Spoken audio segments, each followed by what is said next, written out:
Welcome to the EMMO VFO Pro assembly video.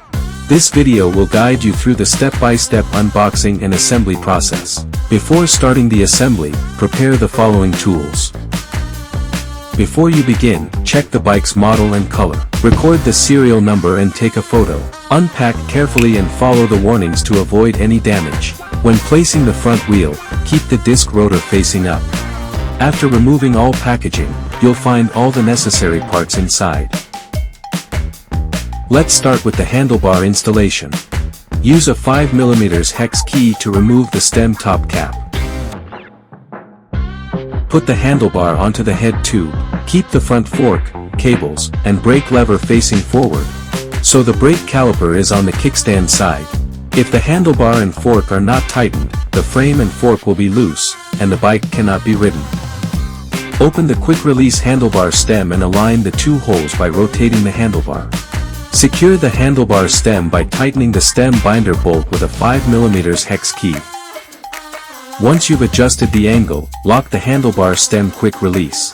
Use a 4mm Allen key to tighten the adjustable handlebar stem bolt.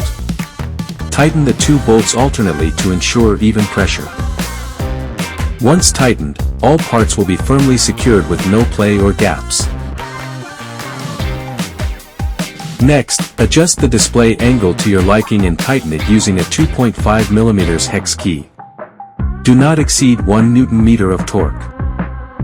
Align the connectors and tighten to secure the display cable. That completes the handlebar installation. Now, let's install the front wheel. Remove the axle protector and axle from the front wheel. Remove a spring and the nut from the axle. Insert the axle from the disc brake rotor side, through the center of the tire. Then, reinstall the spring and nut. Do not tighten yet. Remove the brake pad spacer. Then take off the fork protector plate using a 15mm wrench. Make sure the suspension is facing forward and the brake is positioned on the kickstand side. Align the front wheel with the fork dropouts, and carefully slide the disc rotor between the brake pads as you insert the wheel. Ensure that the wheel axle is level and parallel to the ground, and that the wheel is centered within the fork. The lever shouldn't touch or point at the front suspension. Keep it angled slightly upward. Next, tighten the nut. If the quick release closes too easily, it's too loose. If it won't close, it's too tight. It should take firm pressure and leave a small mark on your hand. Now tuck the lever into the cam curve and press it inward to lock it.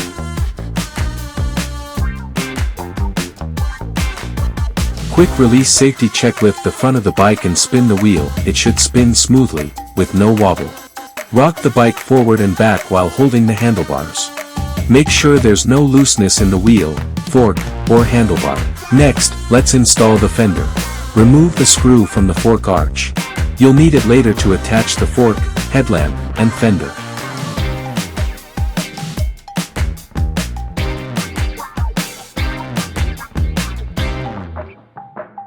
Before fully tightening, slightly lift the fender to leave a small gap between it and the tire. Use a 5mm hex key and a 10mm wrench to secure the fender. Loosen the dropout screws on both sides with a 4mm hex key and keep them. Before you begin installation, make sure the brake cable is positioned outside the fender bracket. Then, use the same screws to attach and secure the fender. Organize the cables around the headlamp and secure them with zip ties. That completes the front wheel installation. Next, let's install the seat. Loosen the seat post clamp. Adjust the height to your preference.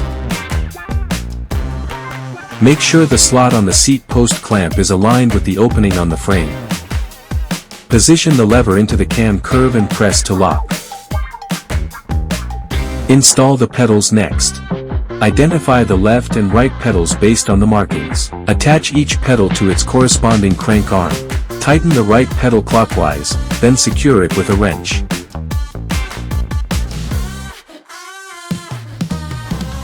Tighten the left pedal counterclockwise, then secure it with a wrench.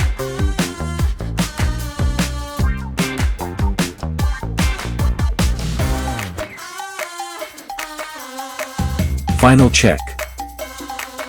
Pump both tires to the recommended pressure, between 25 and 30 psi.